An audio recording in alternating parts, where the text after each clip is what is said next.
100%.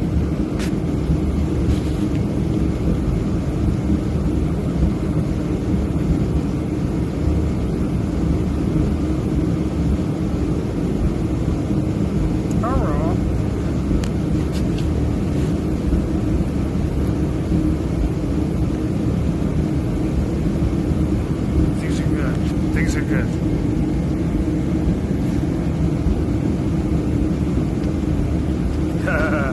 Someone asked, when are you going to quit dipping? It's coming very soon. It's very soon.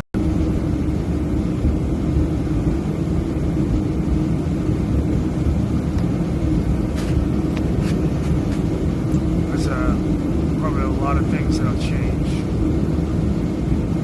I would guess.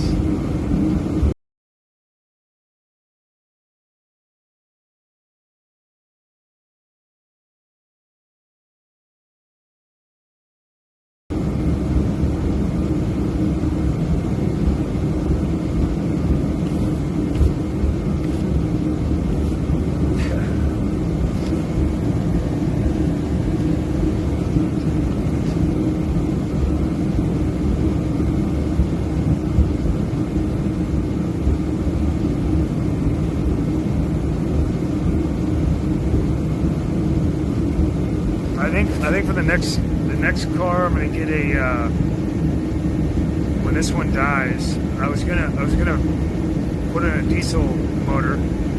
I think I'm just gonna get a dump truck and then put a modify it to a flatbed.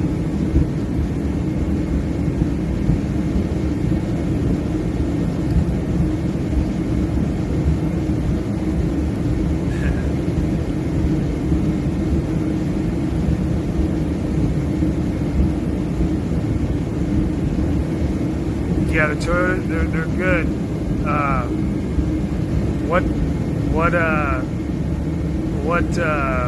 Do you know what kind of engine you have in it?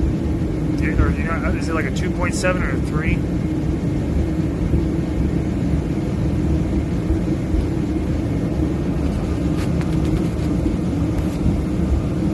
The Woodburn truck, yeah, it's coming.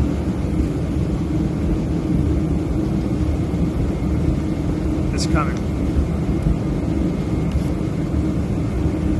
Oh, nice. Okay. I was gonna say, if you had I've got a 2.7, and it has the it's not a 3.6. I almost got a 3.6. The 2.7, they have really weak, or it's not the casting isn't weak. It's like the 2.7 liter Doig somehow in combustion heats up the exhaust manifold, so it makes holes. So I've been replacing an exhaust manifold on mine.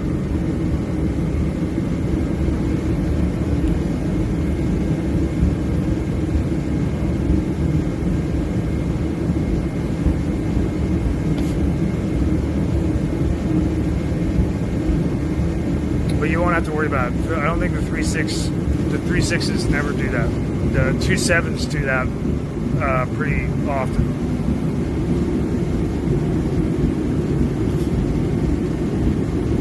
Yeah, 2.7s. I mean, you're not going to get as much power, but man, it is like it is a reliable truck.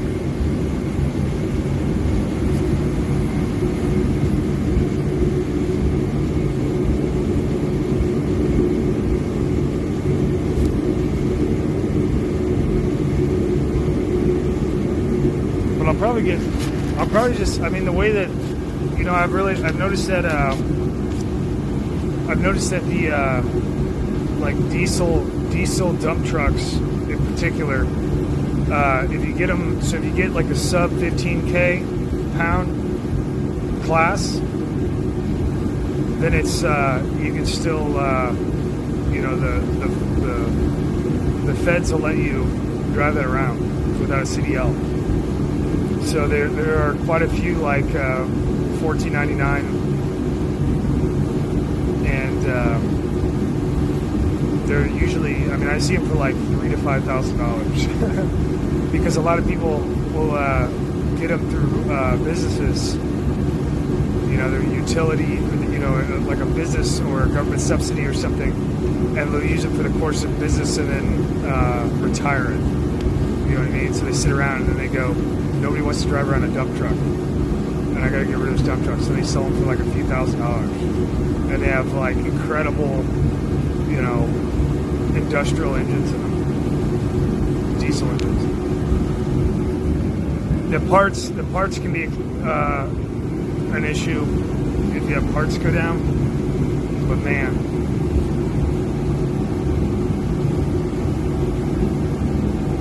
and you can.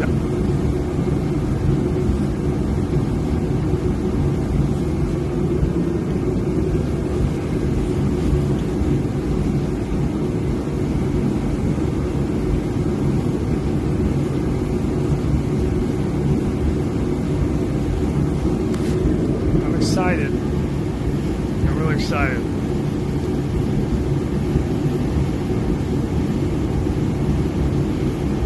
I'm nervous.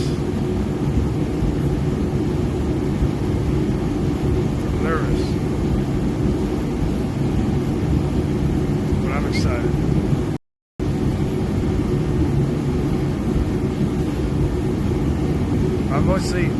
I'm happy because I'm gonna be released soon.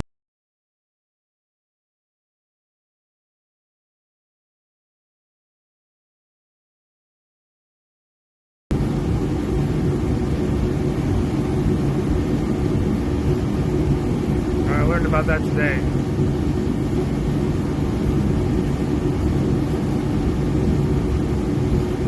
I'm happy. Because it's been a long time. It's been a long time.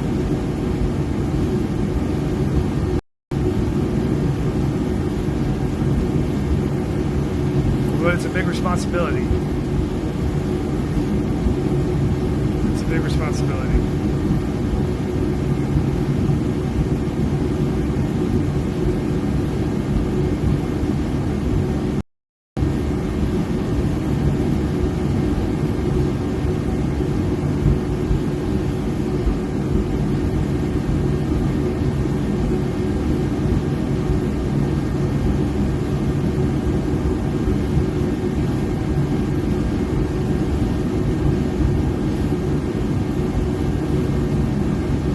As long as I can keep my eyes open and closed at the same time and manage that, then I won't have to do anything.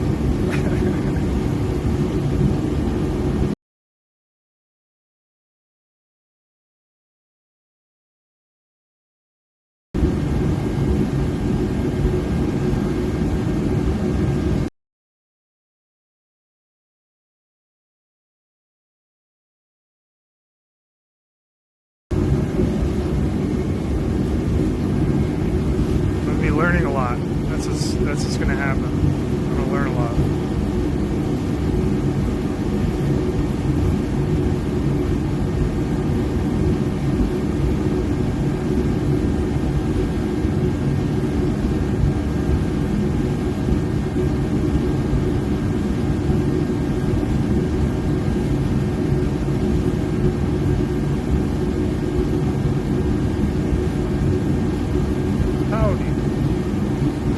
How are you, partner? Let's raise and rope out go. Out of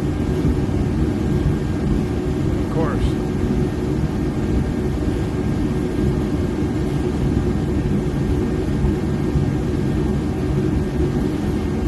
Hey.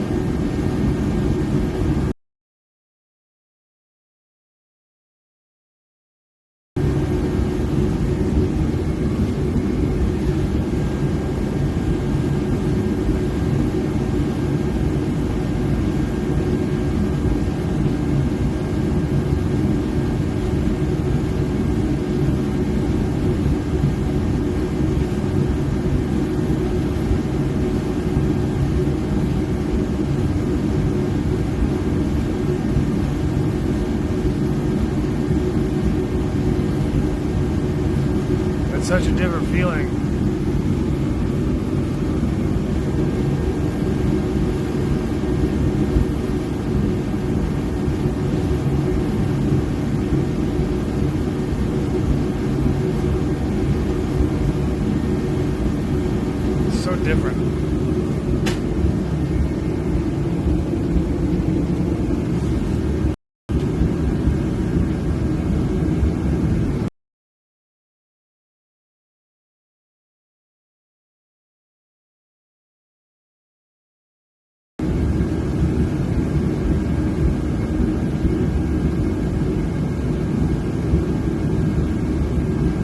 suppose the strangest thing about it is how it unfolds entirely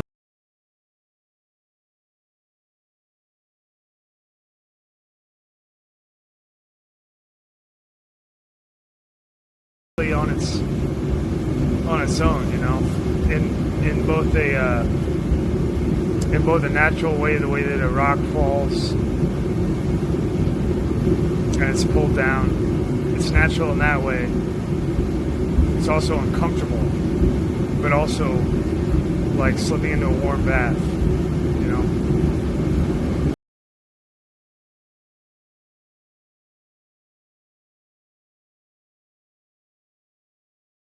Simultaneously, they don't cancel each other.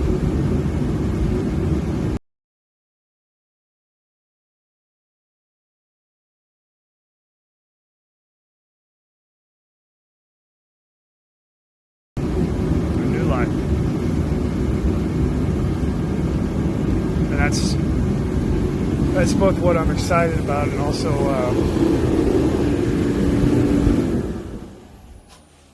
it's got me. I've got the butterflies.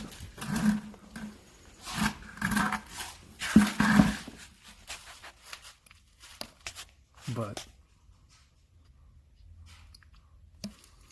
I don't know. It's going to be weird.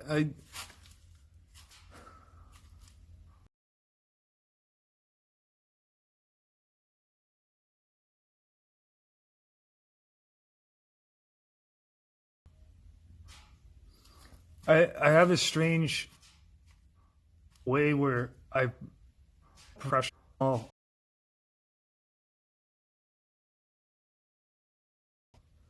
catastrophic pressure, heartbreaking pressure.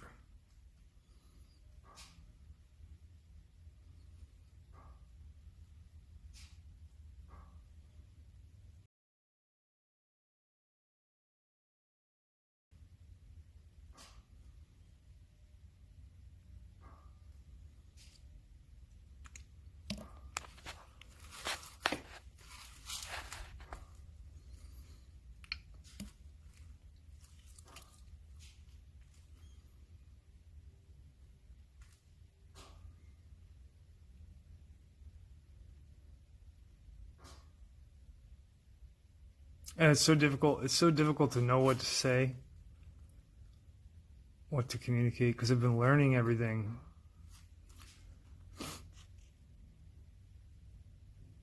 You know, I've already been taught everything by seeing it, but it's all at once, and so it's. I'm sure I haven't taught everything, but I'm learning things. I'm learning things as you know, as they're presented with no, you know, in both in conflict and in resolution to each other, you know.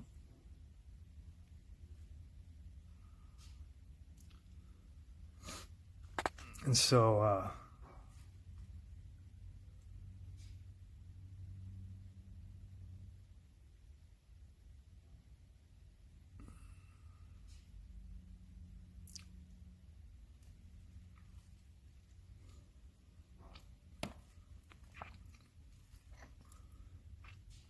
I'm just excited to know that I get to let go, you know, and move on.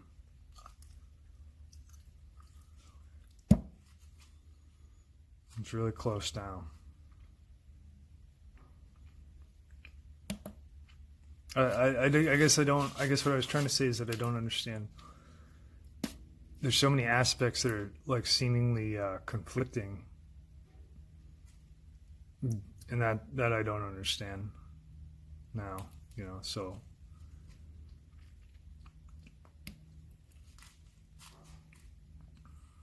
I suppose that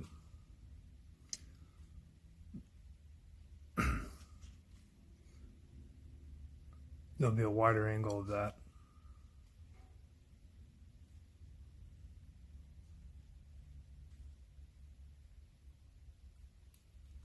It's like the well, I mean, it's just like sight, you know. It's just like sight.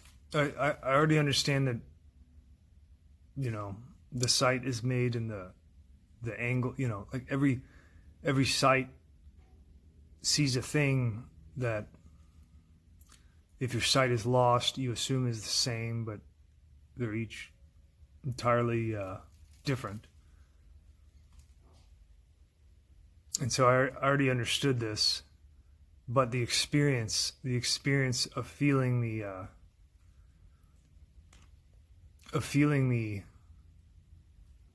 the shift, of perceiving the shift of the differences of perspectives by knowing cognitively understanding what's going on versus beginning to feel it. The difference is intoxicating. Like, it's very similar to if you could freeze time, and if you could walk around in a circle to examine something and then genuinely see all the things. It's kind of similar to that. I mean, there's not resolution like that because it's not the eyes, right? But it's like that with the pivot point of my own sight.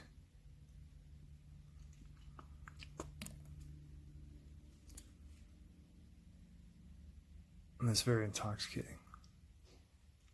But it doesn't beat the first time. The first time was like, I don't even know what.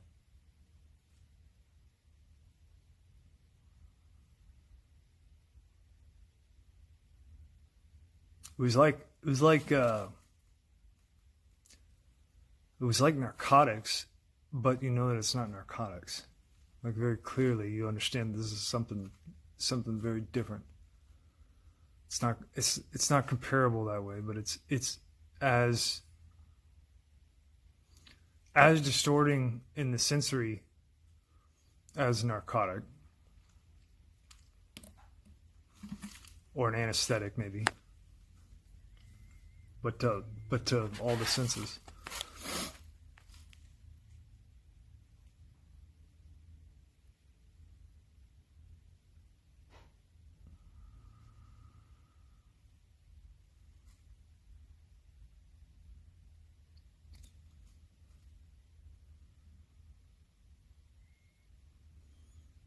Yeah, you could say euphoria. Euphoria. It's kind of like a euphoria.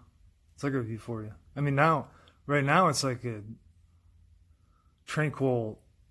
It's just a tranquil warmth, like heat. It's like a heat, but I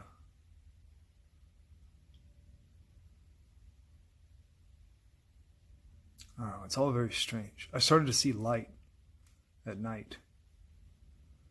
Like when I lay down to sleep, and it's so strange. I don't remember dreams anymore.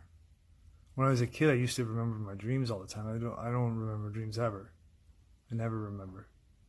I can't recall a single dream in the past decade. But I know that when I'm going to sleep, it's happened so many times now. At first I didn't notice. But yeah, I'm laying down and there's light in the room. Like I'm perceiving light in the room, like so strong that I turn to look out the window to see if there's like headlights.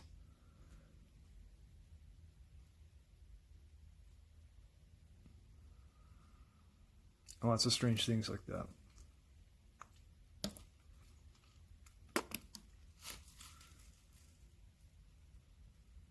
But it's warm. It's a very warm feeling now. But when all this started, it was like a deck of cards, and each one was some aspect of the same feeling, like a complete overload, like a non-functional overload, like a a simultaneous like terror and sickness and strength and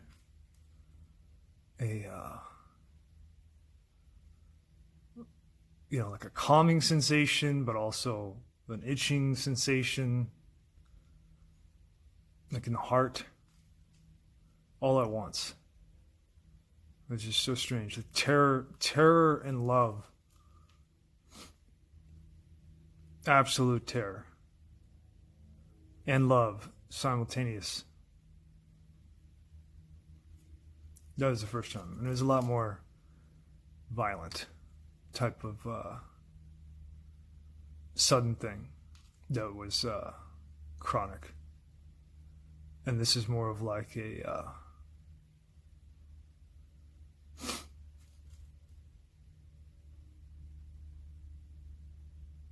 this is more of a conscious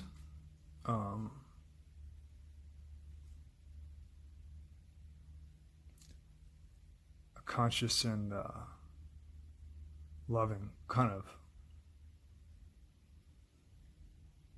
place.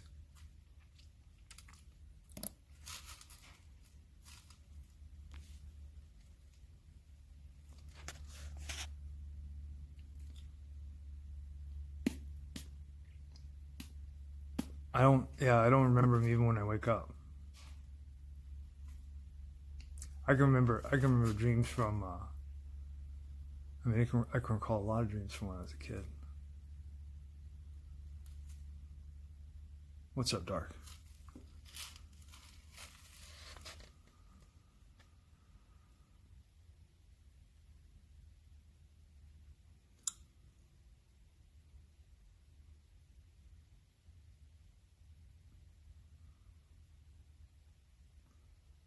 It's just so strange in the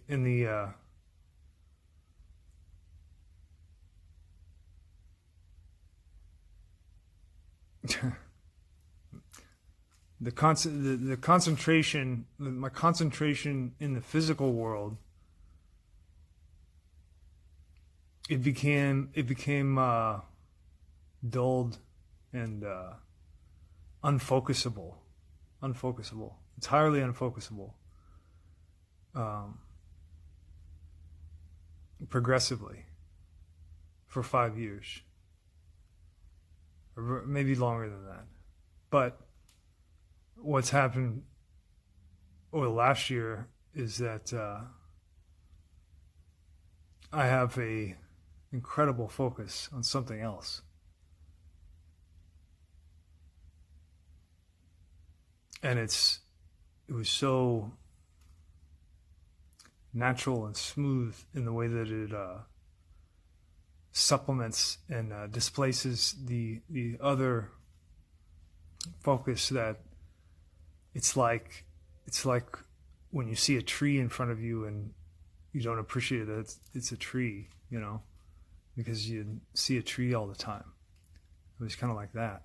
Like I could only see the dissipation of the classical idea of concentration and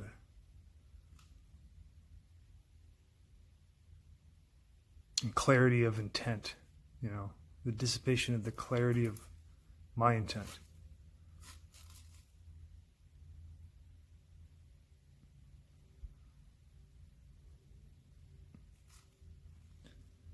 And so when you see like that, it's easy to be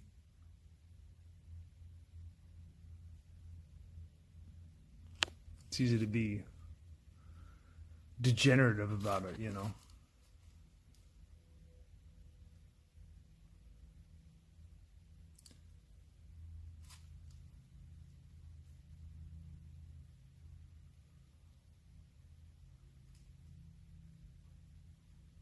But in that degeneration, there's like it's like a balancing scale that tips, and the new focus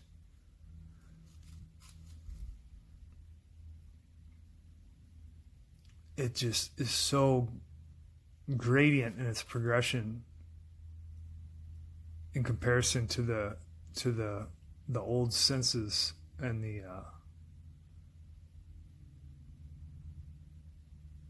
the feeling of loss of that attention. The new sense is so gradient in comparison to that, by the standard of the old senses, that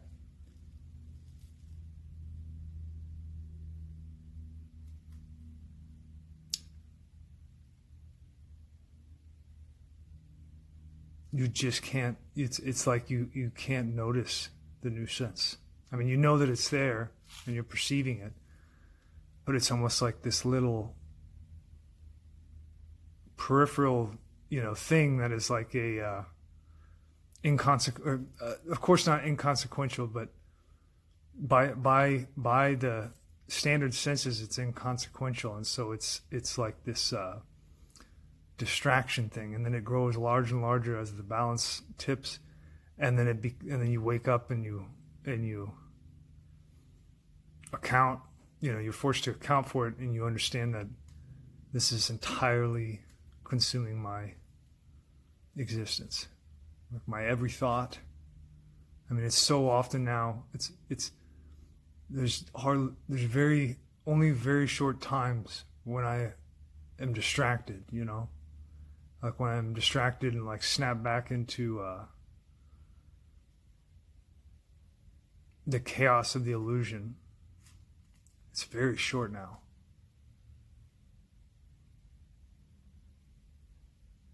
And it's just so difficult to account for that change in its slow onset, that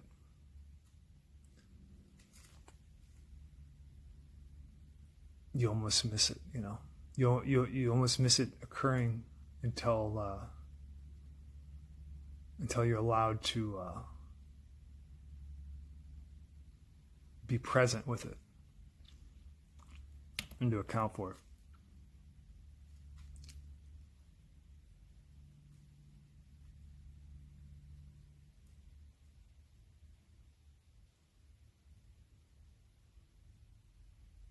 And so that's what's exciting, because it is a major release. It's a release in my heart.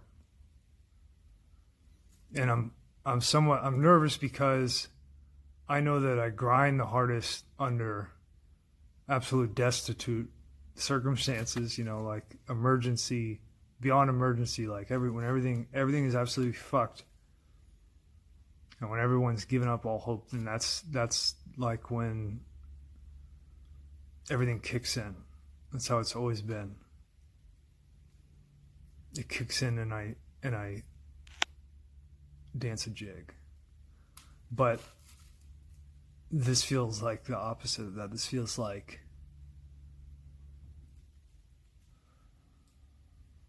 how do I perform under pleasure? How do I perform under being content? I don't know. And so I'm nervous in that way.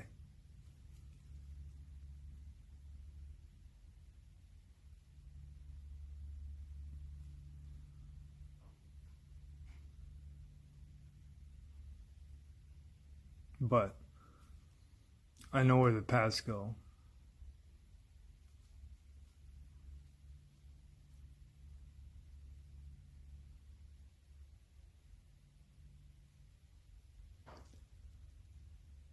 Hopefully it lasts. Hopefully it lasts. I'm sure gonna try.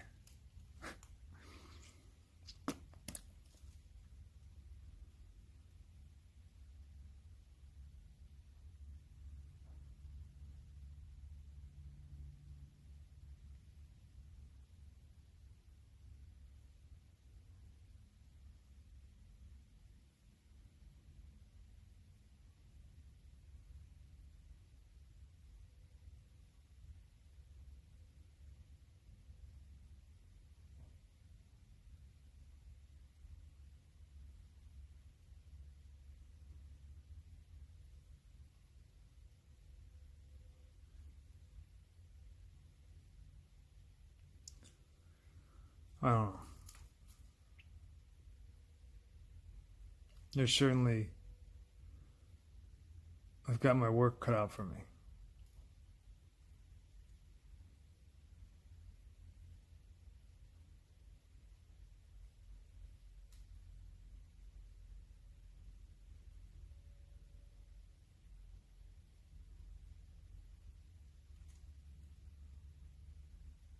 I hope that I'm able to maintain connection long enough to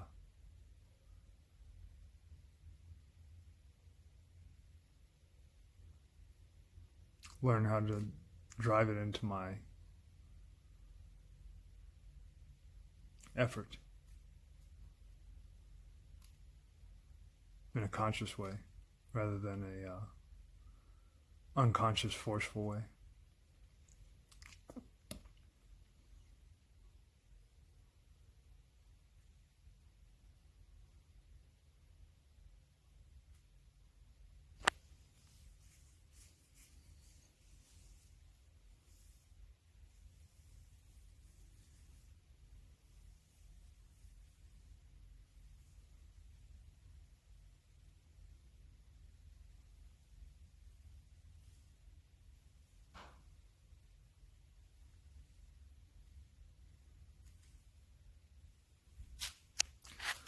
I was thinking about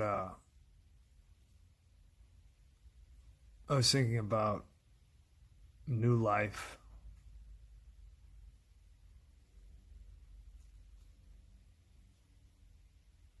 Today. I was thinking about new life today. And I was thinking about differences, things to learn, right? I was learning. Just like I always learn.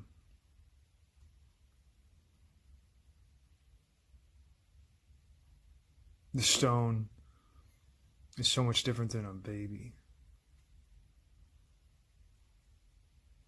They have a lot of different qualities between them.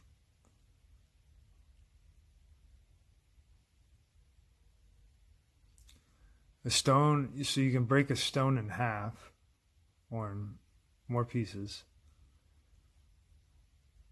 And of course it makes new stones. New stones that are smaller than the stone that was the adduct of all of them.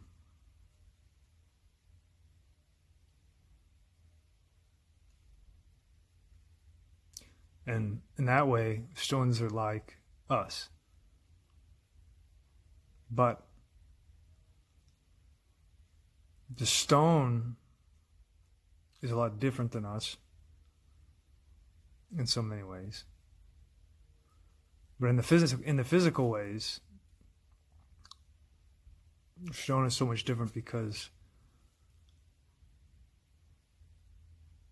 the stone changes its identity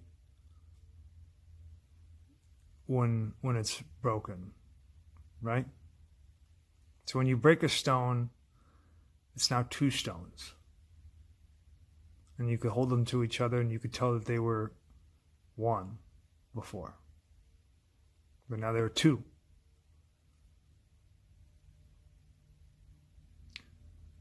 And by being broken, now it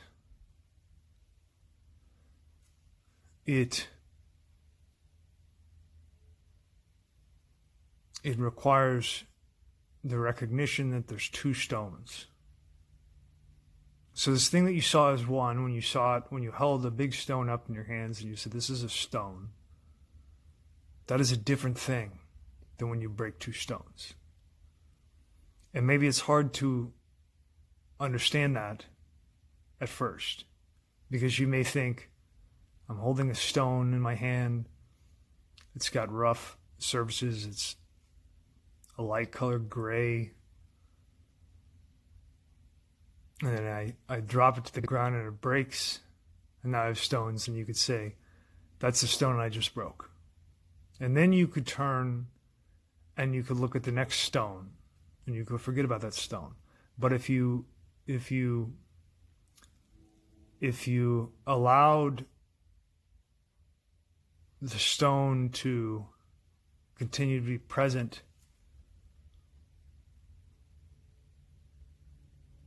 then at some point, maybe it would take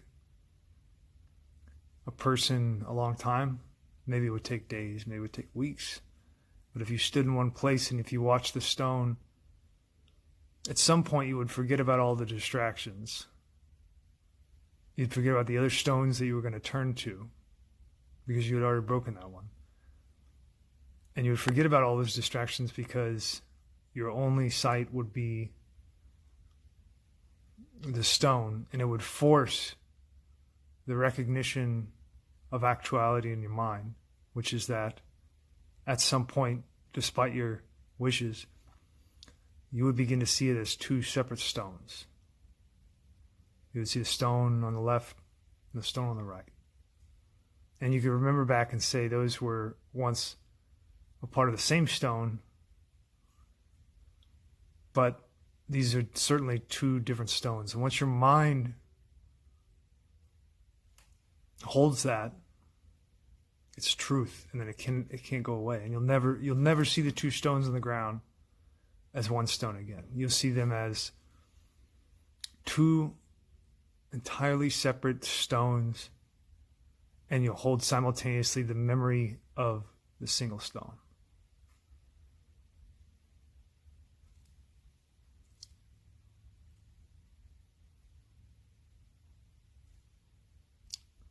And that's very similar to the physicality of people. Of all things. It's all things. But it's especially powerful with people. When you recognize that with people, it's especially powerful.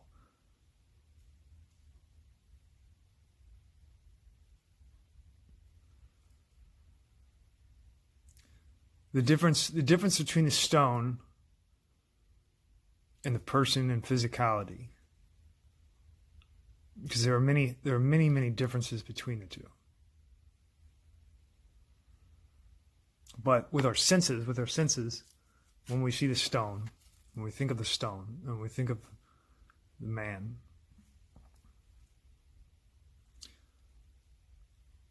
and we think of it in relation to our senses, physicality, the major difference is that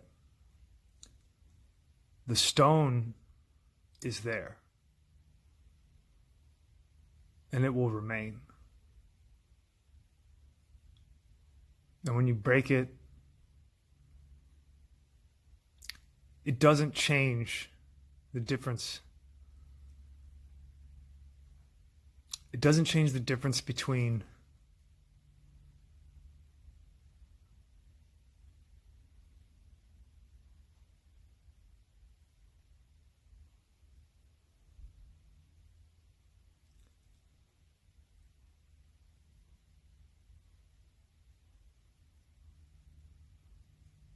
by breaking the stone, it does not hold consequence over whether or not the stone exists.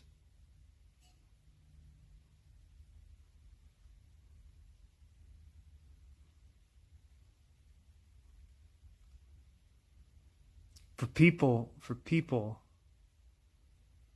it's so much different because you can't, and it's a careful analogy because you can't rub two stones together and make another stone, right?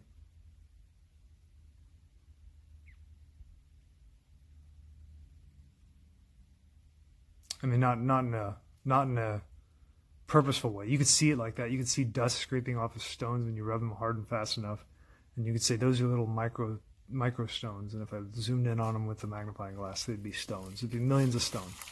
You could see it like that, but in a purposeful way, in a way of equivalence, so that we can understand something that is secret.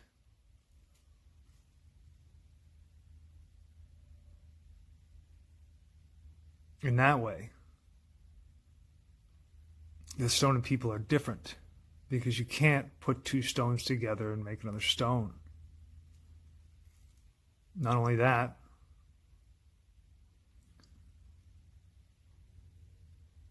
you aren't compelled to break the stone. The stone can remain. You can leave it on the ground. It'll remain. Maybe the wind and the water will break it apart, but it'll still remain.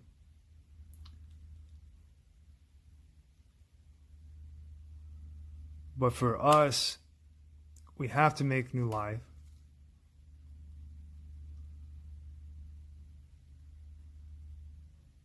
In order to exist.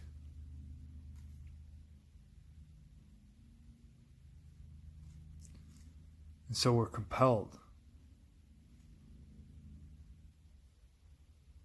by any means, whether it's by lust,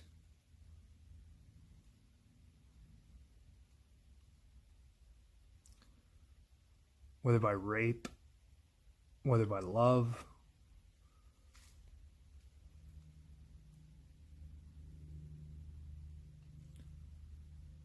we're compelled to make new life.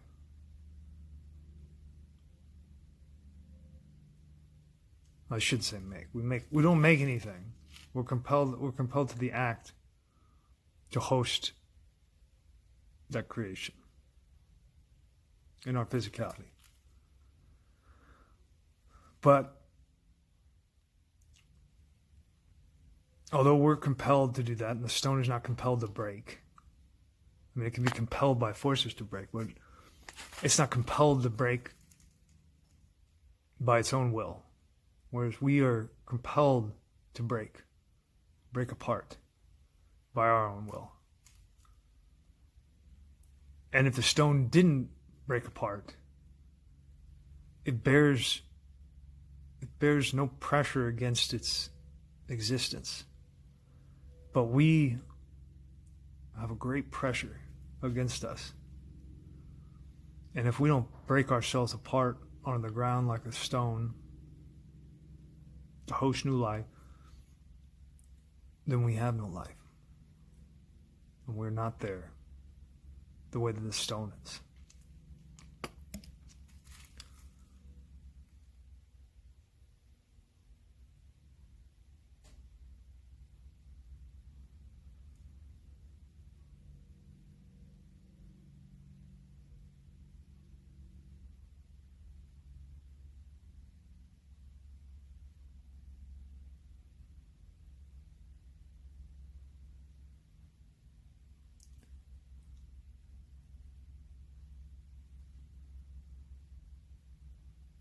And so this is what I mean. I'm learning. I'm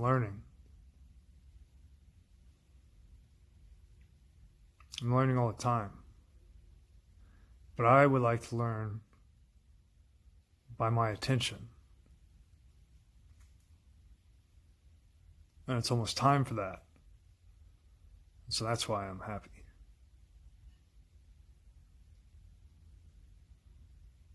So I can connect my presence with my drive.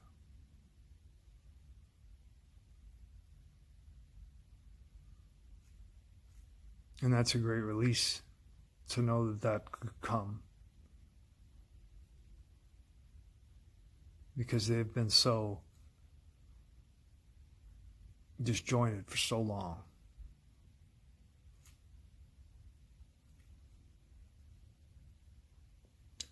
And so that's why I'm happy.